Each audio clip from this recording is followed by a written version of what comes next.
Bismillahirrahmanirrahim. Assalamualaikum warahmatullahi wabarakatuh. Perkenalkan, kami dari kelompok 1 yang bertanggung katakan. Pertama, Eda Ayuni Laila. Kedua, Viva Sumati. Dan yang ketiga adalah Karisma Chandra yang akan menjelaskan tentang pengertian pemimpin dan tipologi kepemimpinan. Baik, saya di sini Foxwati dengan NIM 206200107 akan menjelaskan tentang yang pertama, hakikat dan definisi pemimpin. Kepemimpinan berasal dari kata pimpin yang membuat dua hal pokok, yaitu pemimpin sebagai subjek dan yang dipimpin sebagai objek. Kata pemimpin mengandung pengertian, mengarahkan, membina, ataupun mengatur, menuntut, dan juga menunjukkan ataupun mempengaruhi. Pemimpin adalah seseorang yang memimpin dengan cara mengambil inisiatif tingkah laku, baik berdasarkan prestasi, kekuasaan, maupun kedudukan. Kepemimpinan adalah suatu upaya penggunaan jenis, pengaruh, bukan paksaan untuk memotivasi orang-orang untuk mencapai tujuan tertentu. Kepemimpinan sebagai proses mempengaruhi kegiatan seseorang atau kelompok dalam usaha ke arah pencapaian tujuan dalam situasi tertentu. Kepemimpinan sebagai kemampuan untuk menggerakkan, mempengaruhi, memotivasi, mengajak, mengarahkan, menasehati, memimpin, menyuruh, memerintah, melarang, dan bahkan menghukum bila perlu, serta membina dengan maksud agar manusia sebagai media manajemen mau bekerja dalam mencapai tujuan administrasi secara efektif dan efisien. Dan yang kedua merupakan teori kepemimpinan. Yang pertama yaitu teori sifat. Teori ini berasumsi pemimpin dilahirkan bukan diciptakan. Kekuasaan berada pada jumlah orang tertentu yang melalui proses pewarisanan memiliki kemampuan memimpin atau karena keberuntungan memiliki bakat untuk menempati posisi sebagai pemimpin.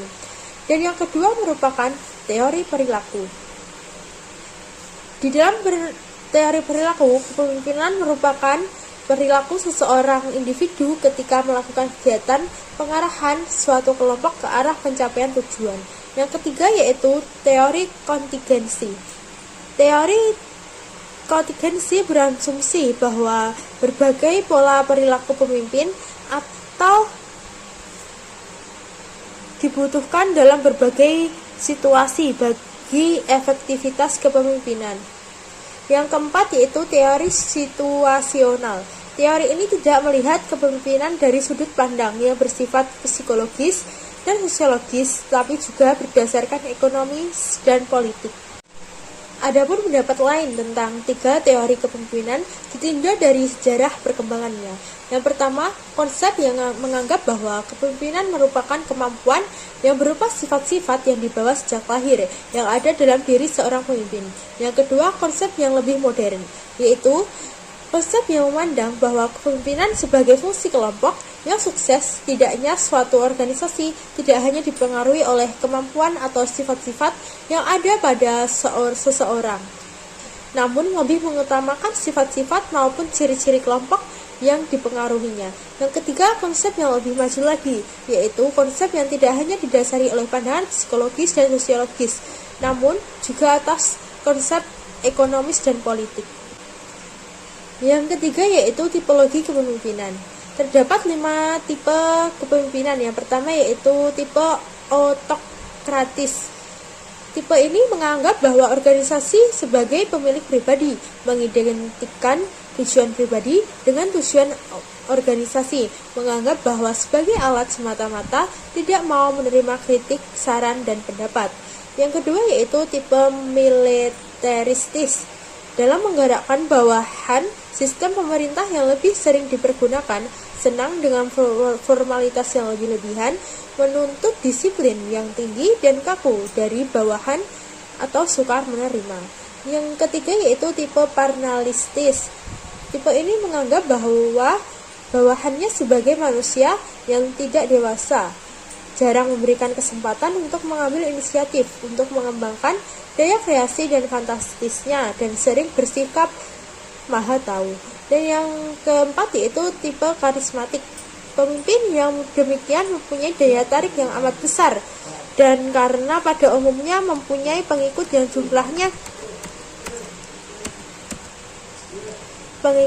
jumlahnya sangat besar juga, atau sering pula tidak dapat menjelaskan mengapa mereka menjadi pengikut pemimpin itu. Dan yang terakhir yaitu tipe demokratis. Tipe demokratis selalu berusaha mensinkronkan kepentingan dan tujuan organisasi dengan kepentingan dan tujuan pribadi daripada bawahannya. Senang menerima saran, pendapat, dan bahkan kritik dari bawahannya. Selalu berusaha mengutamakan kerjasama dan teamwork. Selanjutnya akan disampaikan oleh Mbak Karisma Ayu. Tugas-tugas kepemimpinan yang berhubungan dengan kelompok yaitu 1.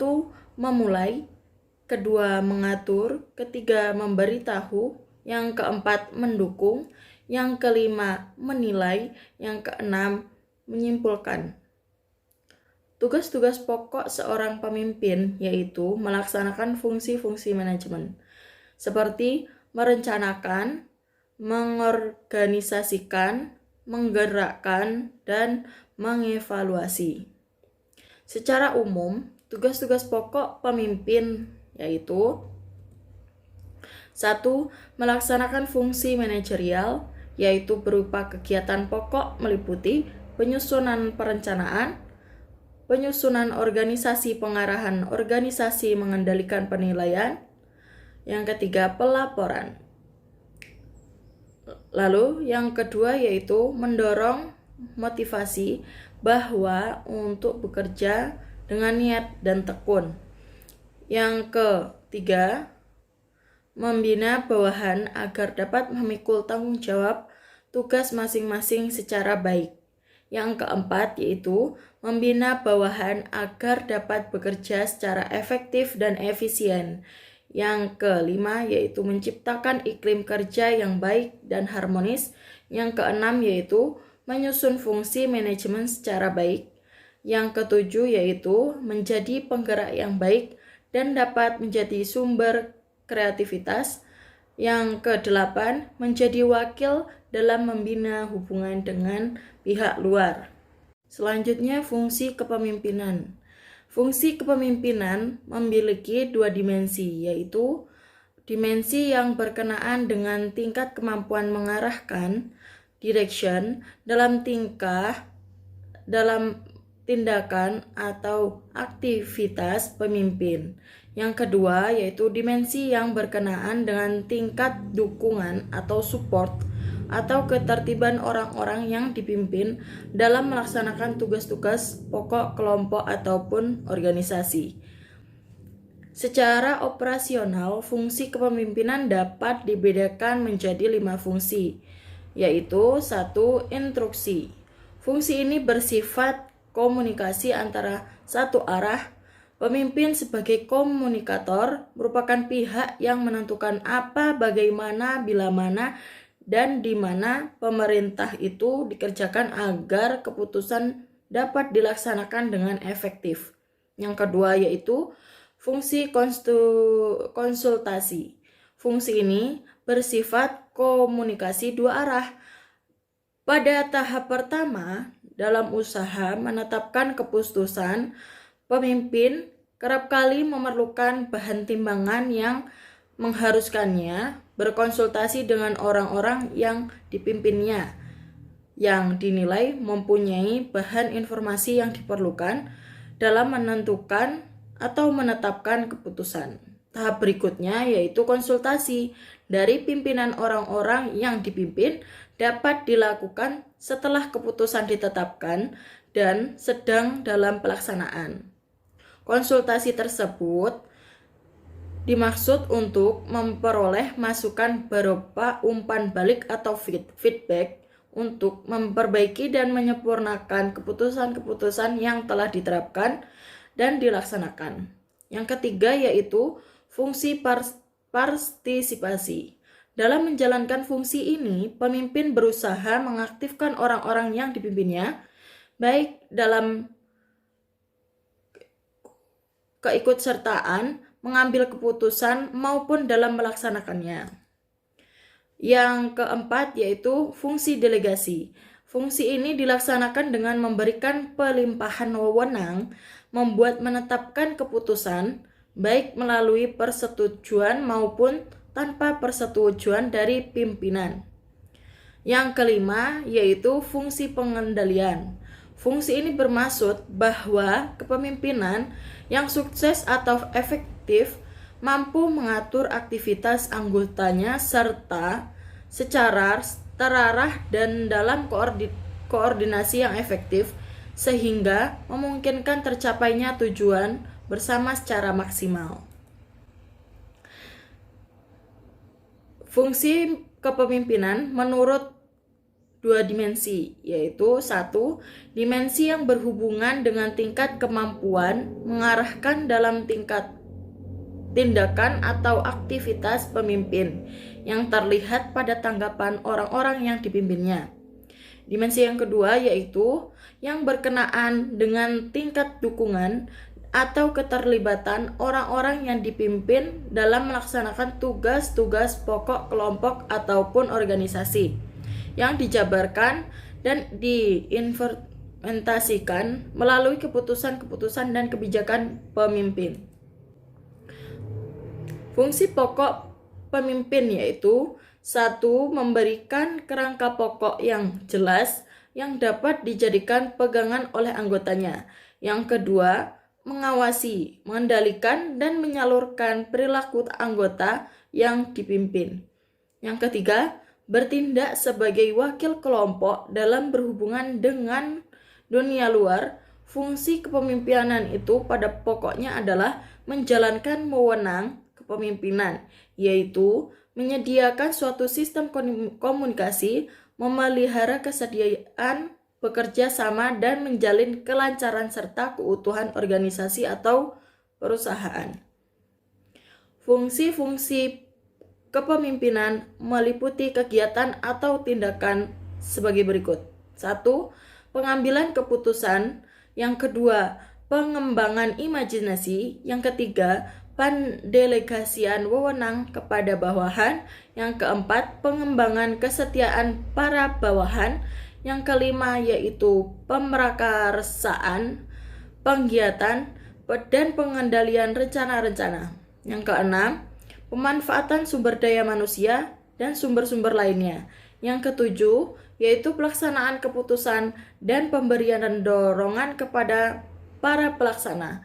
Yang kedelapan, pelaksanaan kontrol dan perbaikan kesalahan-kesalahan. Yang kesembilan, pemberian tanda penghargaan kepada bawahan yang berprestasi. Yang ke-10, pertanggungjawaban semua tindakan. Oke, bismillahirrahmanirrahim. Selanjutnya di sini saya akan melanjutkan penjelasan dari saudari Iva Kusumawati dan Karisma Ayu. Materi selanjutnya yang akan saya bawakan di sini yaitu mengenai unsur-unsur kepemimpinan. Nah, kepemimpinan sendiri berlangsung di dalam sebuah organisasi yang dalam arti statis merupakan wadah atau bentuk suatu struktur organisasi. Nah, di sini di dalam struktur itu terdapat unit-unit kerja sebagai hasil kegiatan pengorganisasian berupa pembidangan dan pembagian pekerjaan. Nah, di sini terdapat suatu pendapat yaitu menurut Wahjo Sumjo tahun 1987, kepemimpinan terdiri atas unsur-unsur sebagai berikut. Yang pertama yaitu unsur adanya kepemimpinan.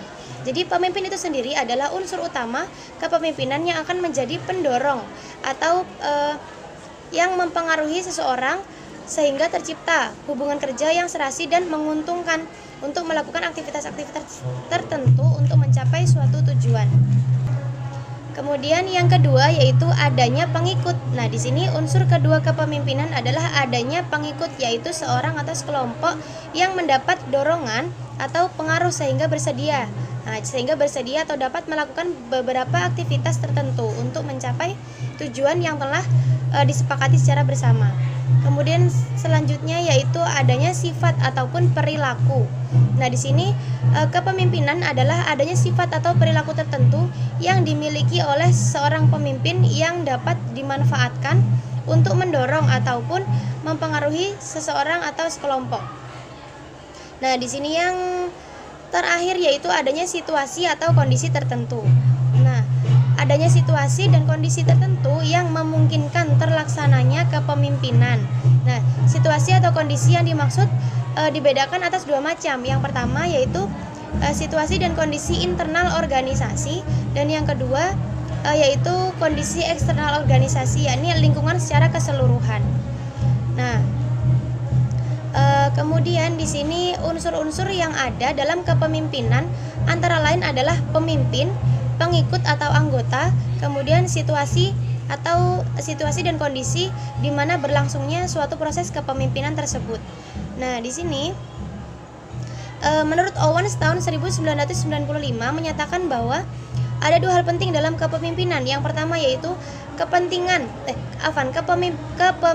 adalah suatu kelompok fungsi yang terjadi tidak hanya dalam proses dua orang atau lebih yang berinteraksi dalam lingkup tersebut. Kemudian yang kedua yaitu pemimpin dimaksudkan berusaha untuk mempengaruhi perilaku dari orang lain.